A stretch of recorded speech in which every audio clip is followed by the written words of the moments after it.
Welcome to Midlife Women Entrepreneurs, where you'll find real stories, practical strategies, and the mindset shifts you need for entrepreneurship. If you've ever felt like midlife was too late to launch a business, write a book, or chase a dream, think again. I'm Lynette Turner, your host, and I'm bringing you inspiring conversations and practical tips to help nudge you forward and keep growing in midlife. So let's jump in. Welcome, Erica Bailey, to Midlife Women Entrepreneurs. I'm excited to have a conversation with you today. We met through a guest that I had on the podcast. Give us a little bit of a backstory, and then we'll take it from there. Oh, well, wonderful. So my name is Erica Bailey. I am the co-founder of CWG Digital. We are a full-scale marketing agency.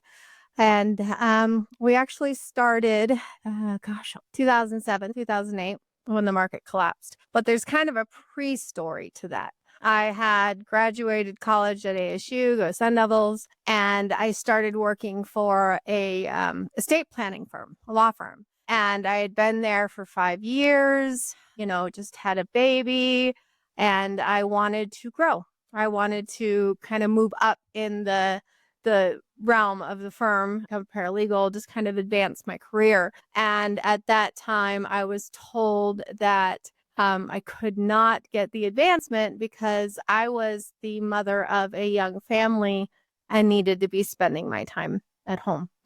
And that moment, I was shocked. I was butthurt, to be honest with you. I went back to my desk. Now, mind you, Jaden was 2 or 3. So I was 15 years ago. Oh my goodness. I was around 30. Okay. Mm-hmm. And I was like, no. So I packed up all my stuff and I walked out and I went home and I applied for my master's program. Didn't talk to my husband, had no idea what I was doing. He came home from work and I said, guess what? I quit my job and I am now in a master's program. And he was like, what? Didn't ask him about filing for financial aid.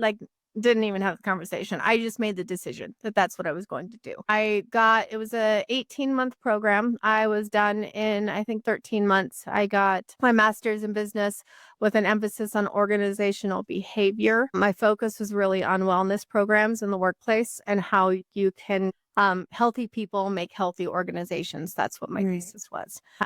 Graduated summa cum laude, young mom, did it while working from home, kind of on a side job working with an SEO firm. Kind of where I started was literally link building in search engine optimization. And then 2007, 2008, market collapsed and we couldn't find work. I couldn't, I just graduated, master's degree, have years of experience and knowledge. And the best I could do, and this was in Arizona, the best I could do was working at McDonald's for $14 or $13 an hour. And I was a young married woman with 3 children. And there was just no way, there was no way that we would be able to survive, at least in that moment in our heads.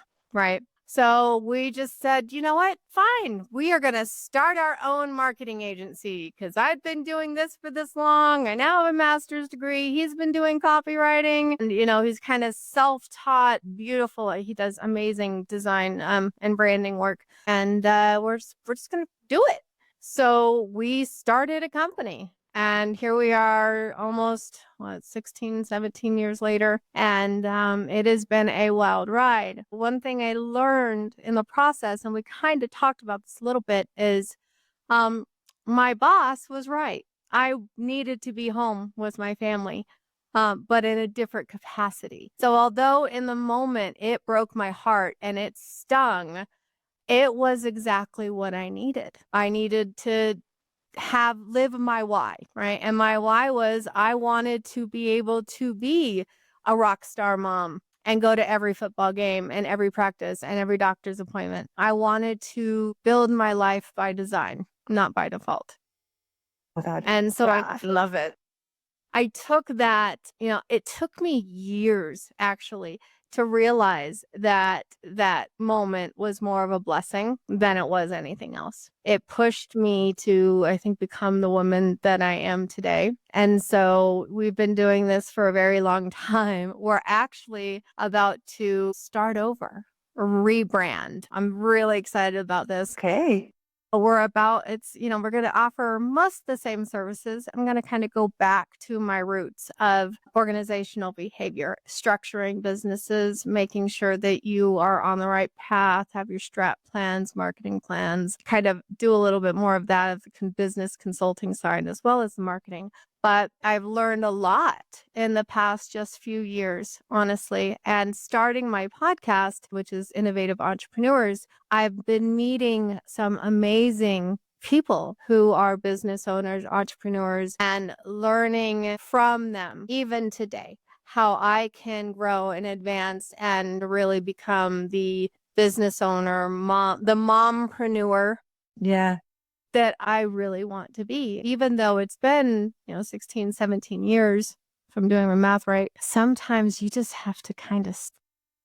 Yeah. And so that's really where we are today. And then, we got introduced from an amazing woman who we both interviewed. And then I was on her show. And I'm really glad that she brought us together, Lynette, because I feel like you and I have a lot of synchronicities when it comes to women in business and just trying to help others get to the point of their own dreams, right? Exactly, exactly. Okay, so let's back up a little bit because you said some really great things. First of all, you talked about how your boss said you need to be home. You're like, "Well, wait, what? I'm climbing this corporate ladder." Like that's what you do. You graduate from school, you climb the corporate ladder, and your boss said, "No, go home and so we can often see a situation like that as either, sort of the good or the bad. And a lot of people will choose the bad, but there's one thing that I want to ask you is how did you push through it? Like you said, okay, well, I left there and I went and I got my master's. Was because you felt like, oh, maybe I wasn't educated enough, or like what was sort of the catalyst behind your thinking behind that actually? I'm going to be 100% honest. At first, it was okay, I could live off of financial aid. Okay. That was the first thing that I thought of. Right. But really, it's because I felt like um, I didn't have the credentials to Right. grow and to move up. Like I had a bachelor's degree, justice studies, but like I didn't have credentials. It was, schooling has always been a big thing. My mom and I actually went to college together. She was getting her nurse practitioner's license. So we went to college together, and always having the ability to move to that next level was something that was kind of instilled in me very young age. And so I said, maybe this is what I need. I need some more letters at the end of my name. I think really it was I needed something external to demand respect. I didn't have it internally. Right. Right. Even at that young age, I faced a lot of imposter syndrome and, kind of lack of value or self-worth. And I feel like to me, that was a way to demand respect from my peers. Right. So that's really what got me there. And it was really a great decision for me because I learned a lot in that program, but I learned more after, like building out from the things that I learned in that program. Because like your master's program is so much different than an undergrad. Yeah. You know what I mean? Yeah. Well, it is kind of like, you're having, you're in a business while you're taking the master's. So you talked a little bit about how then you came to this realization that it actually was a good thing for you because you were living your life originally by default and not by design. And now you've pivoted from design. And it's so wild that you said that because I actually have a program and it's Vision Your Future. And one of the first assessments we do is, are you living your life by default or are you living your life by design? So tell me, what does that mean for you? Because I think that's super interesting. I don't know if we often take that moment to be well, first of all, even just understanding what default versus design is. And then how do you even recognize that you were doing that? Because I don't think a lot of people can recognize it. We just get on autopilot and we just keep going. And a lot of that is like your masculine energy that just keeps pushing you and pushing you and pushing you. How did you come to that conclusion that you were finally living your life by design? It didn't actually come to me until a few years ago. Hmm.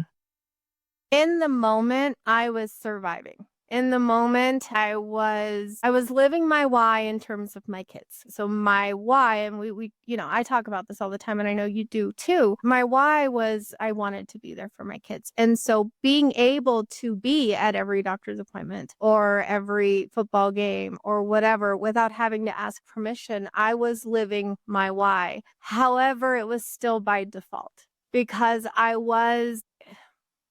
think I was demanding things of myself that was expected of me and not really what I wanted to do. Right. And even certain clients, projects, like I would not ever say no because Right. it was a demand. I had to provide for my family. I had to provide. So we would put ourselves in situations that either didn't align with our values or maybe we couldn't live up to the project, but we would do it because it was, required of us in order to succeed because that's what I thought, right? Now, I actually learned that phrase from a coach. And now to me, it's my design is I choose what it is that I want to do. I choose to work with clients who align with our values, who I know that we can provide great results to. I choose to work the hours that I want to work and be home the hours that I want to be home. And sometimes I work in the middle of the night so that I can be home during the day or go with my kids somewhere. So the design versus the default is I feel like we get stuck in just like commonality or routine because it's what we know, right? It's Mm-hmm. for me growing up, my mom, she worked 60 hours a week. She would come home, she'd be in her heels while she's cleaning and cooking dinner. And those were all the expectations, right? It's like perfection. It's 9 to 5, although it was more for her. So we get in that habitual pattern of just maintaining that default button, right? Mm-hmm. Whereas design, we are creating what that looks like for us. Does that make sense? Like, what Yeah. does that default look like for us, not for what history has taught us it should look like, which comes Exactly. from watching your family. From me, I held myself up to the expectations of my amazing, beautiful mother. Because for me, my mother was the most hardworking person I've ever met. I can never remember the house being dirty. We always had food on the table. So it was a demand of you need to work 9 to 7 or 9 to 6 or whatever the hours were, then come home and make dinner in your heels while you're exhausted and make sure that the laundry's done and all that stuff. Like those were all routine expectations.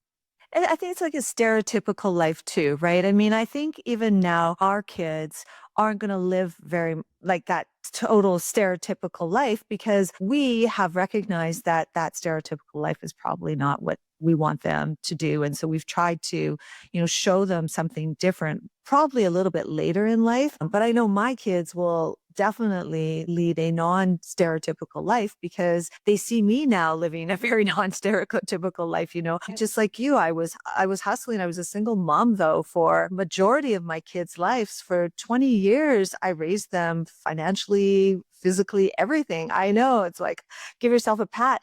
But I didn't get those opportunities a lot to really live my life by design. And now that's where I'm headed. And I think, just to add some clarity to that, I think your design is you have to have a vision, right? You talk about your why a lot throughout this interview so far. And, your why is like that vision for yourself, and so do you do that? Do you set a vision for yourself? Do you guys do some visioning? Like, how do you and your husband work together in this marketing agency? Like, Well, first off, yeah, we are together 24 hours a day, 7 days a week, 365 days a year. And we just exactly. celebrated our 17th wedding anniversary. Wow, So, congratulations. thank you. It's not easy. And I think even to this day, we get into that default where it's just, we just do what needs to be done off the checklist and we don't design our future. And I think that's part of why we are choosing to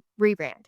and change because Right. we've been stuck in this default of how things are going. So one of the things that we've been doing is we're literally taking a whiteboard and sticky notes, and we are breaking things down to like the smallest minute detail, the ifs and the thens, like taking our leads, our clients through the funnels, basically the blueprints of the process of what we're offering. So that's one of the things we're doing is we're really going back to basics. Like Good. the same thing Yeah. that I offer all of my other clients, building a business plan, identifying what our values are, living by those.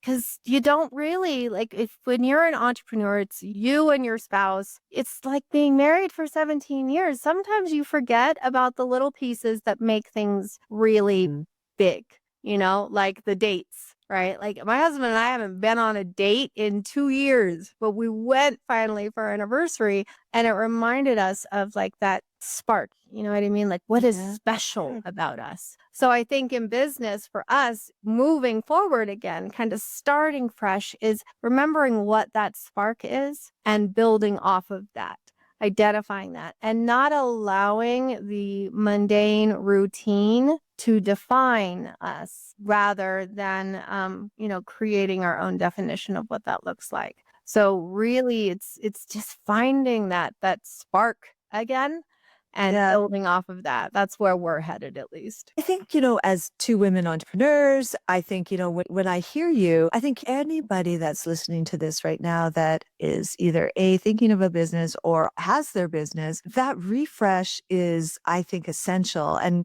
I used to call them pop-ups. I'd go in and I'd work with a client and then maybe 3 or 4 months later, let's check in, let's do a little pop-up, what's working, what's not working. And that's kind of what I feel like you and your hubby are doing.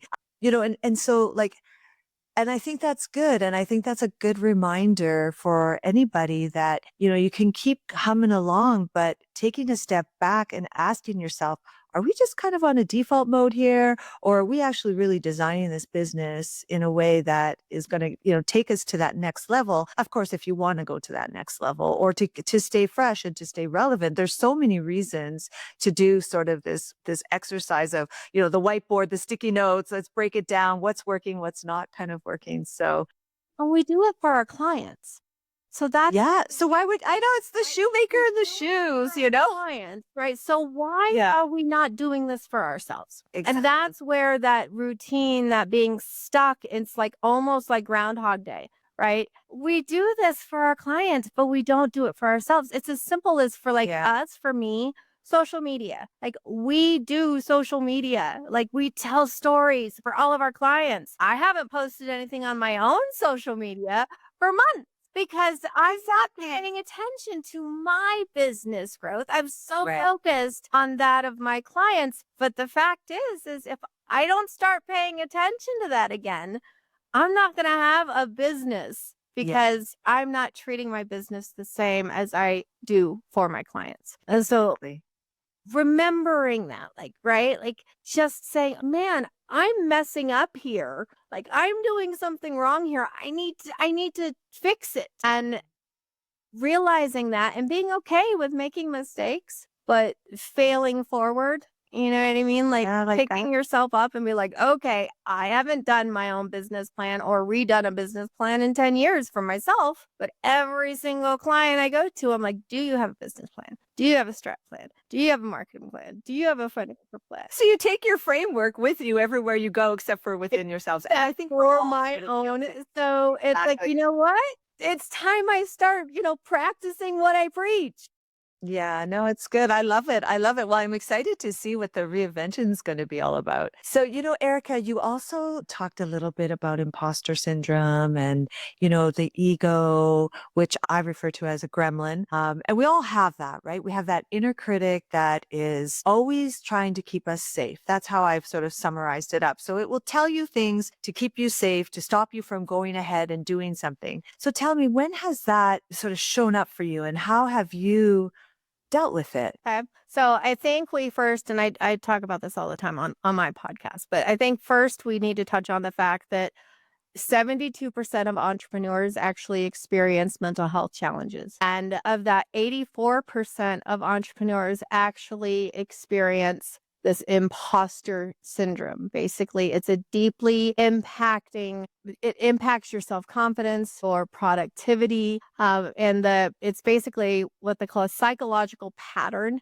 where we doubt our accomplishments, we doubt ourselves, we fear being exposed as a fraud, despite the evidence of our competence. It's that voice in your head that's saying you're not good enough, even when every single sign points to the contrary. So for me, I think it really started was the marketing agency were brought into a childhood cancer foundation many years ago, many years ago. And they were like my largest client for 8 years. They were my kind of big project, right? However, it was me, this little, young Arizona girl, standing side by side with some of the most powerful attorneys and wealthy, people from like New York, New Jersey, right? And it's the men who are just like, I have my ego, and The bro show the is what I hear. bro, yes. And so having to stand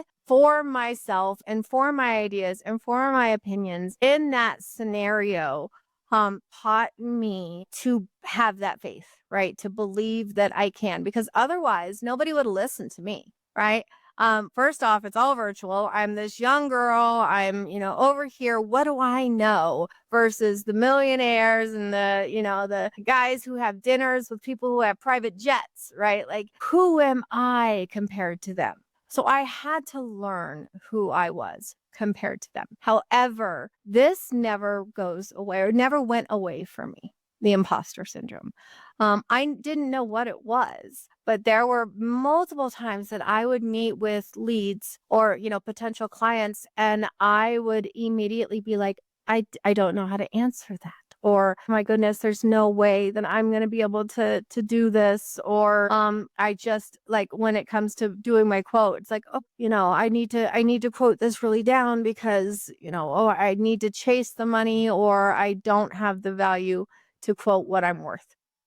Yeah. And it was a friend of mine, his name's Tony Stark Policis, brilliant copywriter. He taught me what imposter syndrome was. And once I realized that, I had to take a step back and be like, I am telling myself I'm not good enough to quote what my value really is. And what's happening with that is I'm not providing what I am capable of because I am believing that I am not capable of it. And so for me, really a lot of like self reminders, self talk, right? It's like, okay, before I get on a call, like even this podcast, I sat here and thinking, okay, I am worthy of her time. I am worthy of her time. I love and appreciate myself. I accept myself the way that I am. And this all came, with therapy. This doesn't come naturally from Yeah, me. it comes. Yeah, and I don't think your gremlin ever goes away, right? So you just as long as you recognize it, like that's. I have a program called Taming Your Gremlin, and that's what we talk about. We talk about the 6 phases of gremlin. We talk about, bringing awareness first and then what triggers it. So you already know potentially things like you're getting the fact that you're triggered because of this certain thing, like you're going to put a proposal together. And then it's sort of like, how do you do the reframe and how do you catch it before it catches you, and then do the reframe and then actually action it, which is just what you just described right here.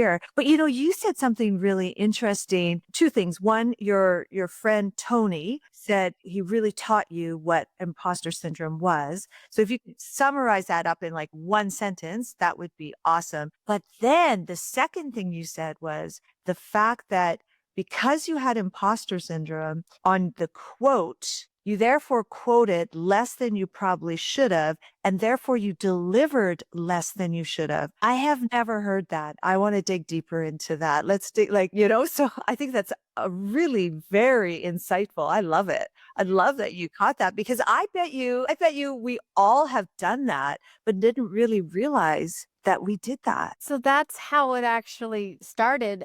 Tony and I had been working with a client together for many, many years. We actually lived like 6 miles away from each other, but everybody worked virtually, and we had no idea until I moved from Arizona to Wyoming that we lived so close together.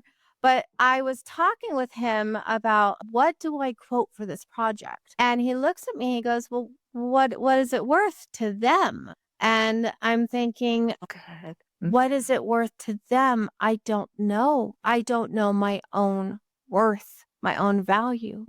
I don't know the answer to that. And he goes, Erica, that's imposter syndrome. You don't know your value. So to see what your value is worthy to them is holding you back. And at that moment, I even just got goose pimples right now. I love it. I wrote it down. Like it's so good. What is my value? What is this worthy or worth to them? And what is my value to them? If we don't know our own value, we are underpricing our services. And that's, I think, where a lot of businesses end up failing, is because they don't know the value of their product to the consumer. And we kind of belittle ourselves, right? And so I would undercut my bids, right? Because I'm like, oh, maybe it's just not worth it. Maybe I had that question again. It's, I'm not worth it. I'm not worth it. I don't have the value. Well, how am I supposed to bring them value if I don't even feel like I can bring them value? Or how am I supposed to garner their respect or appreciation if I don't feel like I am deserving of it? And so really having to kind of pause between that moment of I'm not good enough and the response. That's something I'd always struggled with. I'm not good enough. I'm going to immediately respond in an emotional way, because that's kind of the person that I am. I'm an empathetic person. So learning through therapy is, when I have an emotion or a thought, pausing before I react changes everything for me. It's like, okay, I'm not good enough. I'm not good enough. Wait, hold on, Erica. Yes, you are. And I know That's your inner critic talking. Exactly. Yeah. it's like, okay, yes, I am. And what value can I really bring before I start putting it on paper? It's like that pause, just that few second pause between, thought and response has helped me tremendously, because I'm now remembering the value I can bring. And I really kind of break that down. And now if I don't feel confident that I can bring that value, I will go back to them and say, I just don't know if this is a good fit. Let me find you somebody or give you a recommendation on who to talk to, because I don't think that I can reach or meet the goals that you want. And again, that is all really based on the values that you have, making sure those align, and those are, Yeah, I agree with that. Like, I think, everybody should have at least a couple of values that guide their work, and not just like, one word values that bring context, so you could say trust, but then what does that really mean? So trust through the lens of your work kind of thing. But one thing you said is the values. I don't want, or the value. I don't want to lose this, because I think if I was listening to this podcast, I would go, okay, well then she recognized that. And then, so how did she put true value? Because when we think about pricing our products and services, sometimes it could just be like throwing a dart and just kind of seeing. And often we will revert or lean towards going on the cheaper side of things because of this imposter syndrome and stuff. If somebody was listening to this and they needed to understand, like, how do I put value to my services? What would be a couple of things that could think about? Well, for me, I did a lot of research. Like I really like to look at analytics and statistics and human behavior. So I did a lot of research, what other people are charging for their services. And then I took a look at ultimately the result. The end goal is for them to achieve XYZ. What is that worth to them? As kind of like a cost per conversion type of, what is it worth to them? And I take that number, I take kind of like that end goal, and identify, okay, so how can I reach that goal within a quote or within a dollar amount that works for both of us. And I'll literally I have a whole spreadsheet and I break it down as to how many hours that's going to take for me to do the job, right? How many hours am I going to need for my team to do the job? And I'll break it down by the numbers. And then I'll come to them and say, okay, it's going to take $10,000 for me to accomplish X, Y, Z. And this is what I'll bring to the table, and this is the value you will get from it. But it starts with, I have to understand what that looks like for both sides. Because it's right. Like, I'll be like, okay, so you need a 10-page website and, a funnel built, a growth funnel built. All right, I'm going to do that for, $3,000. I'm just throwing numbers up here. Yeah. But when I go back and do the math and recognize, okay, I'm going to be putting in, 30 hours into this project, and then my developer has to put this much, I have now lost money because I devalued myself and my time and took that out of the financial equation. I only billed for the time of the staff that I was paying. Right. I was not valuing my own Your time. Yeah. Yeah. and that can get you into a big mess. I know, because I've gone through it. It has put us, it really did. It put us into a very big mess.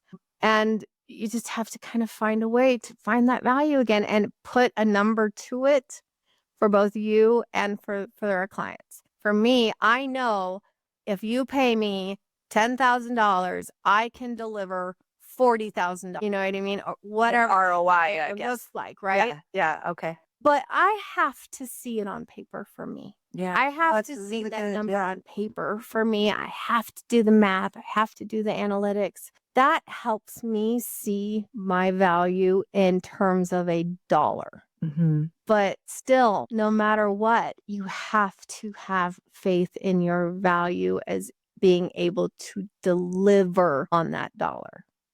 Yeah, Does that make sense? Yeah, absolutely. And I think also too, just getting really clear on who you're serving, right? So, and understanding, right? Like, is there sort of appetite for a higher end offer? If there's not, then, and you don't want to serve that, then serve what you want, and then, adjust it to like what your client is sort of expecting. Often what I'll do with a client is say to them like, well, if we were to work together, what would make you say at the end of our contract or even halfway through our contract, wow, we really nailed this.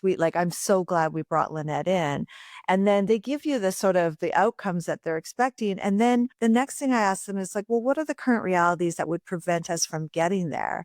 And then I create the bridge that, all the different things that we need to do.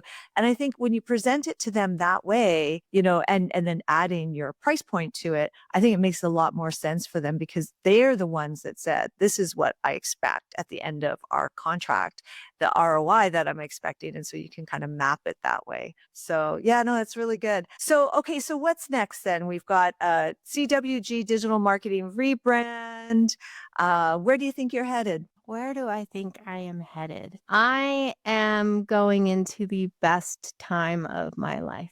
I'm building my life by design at this point. I think I'm really going to be focusing more on growth strategies rather than fulfilling a need. I'm going to be solving a problem. We will be solving a problem because we do a lot of like service-based websites, portals, social, all that stuff. But I feel like we've spent so much time focusing on just delivering a need that we're not focusing on delivering results. Not that we don't get results, but clear results and solving a problem. And so I feel like it's time for me to, how do I say this? It's time for me to be the storm. Okay. Right? Okay. That's not what I was expecting. Okay. It's time for me to be the storm and just create my own, shake things up. Yeah, no, it's like finally just taking that time to like what I get, the impression I'm getting from you is like, it's just time to just focus on the stuff I love doing, get rid of the stuff that I don't love doing. Yes. And if my hubby and I are, doing the whiteboard and the sticky notes, there should be a whole pile of what we don't like doing and what we're not going to do anymore, Yes. or we are going to do, but that's going to be completely outsourced or whatever the case may be, Yes. kind of thing. So I don't want to settle anymore. no, that's good. That's good. But you know what? And that's the evolution of a business, right? We could keep moving, we keep adjusting and adapting. Everybody thinks everything's baked before you can get started, but it's not. It's a constant evolution. And so that's Got to keep adding ingredients, right? exactly. When your sauce doesn't taste right, you just Yeah. have to keep adding ingredients and mixing things up. And I think that's it. What I mean by creating a storm is you don't know what's going to happen from minute to minute, Yeah. right? It's a little chaotic, it's a little wild, but it's like almost free, almost. You know what I mean? Like there's no really set expectations. I'm going to be building my expectations. Obviously, we have a plan, we have blueprint, all that jazz, but I feel like I am really defining myself again. And Yeah. I'm no longer going to chase the money or try to earn respect. I'm going to treat myself with respect and do what I love to do and not just, fill a hole. I'm done I love filling it. holes. I love it. I love it. I love it. Listen, Erica, where would we direct somebody to find you? Well, cwgdigital.com right now. That's like our website. You can go and look up Innovative Entrepreneurs Podcast. Find me on social. A lot of my handles are Business by Bailey, but I'm everywhere, really. And I love to have conversations. So if you just need to have somebody to, pick their brain or want to run something by me or be on my podcast, or you're welcome to just kind of look me up and I'll make sure you have all my links and stuff. But when our rebrand goes, everything will go there still. Like you can type in CWG, but I'm really excited because it's going to be iconic. Good. Well, I'm looking forward to it, and I want to keep in touch so I can keep following you, following the journey. So you've been amazing, Erica. Thank you. I love just kind of the casual two women entrepreneurs just shooting the shit, and I think a lot of good value came out of this conversation. So thank you for sharing, and thank you for being part of it. I can't wait to have you on mine so we can hear out war story. I think that's next week. I think it is next week. Yeah. Well, thank you very much. I hope we are able to bring value. I'm so grateful for you and you're willing to be part of this journey with me. You're now in that circle. There we go. I love being in that circle. That's good. Okay, well, we'll talk to you soon. Next week, I guess. Yeah. All right. Hey, it's Lynette. Thanks for listening today. Please like and subscribe. And if there's somebody out there that you think could benefit from the episode, give it a share. Midlife is your time, so go get it.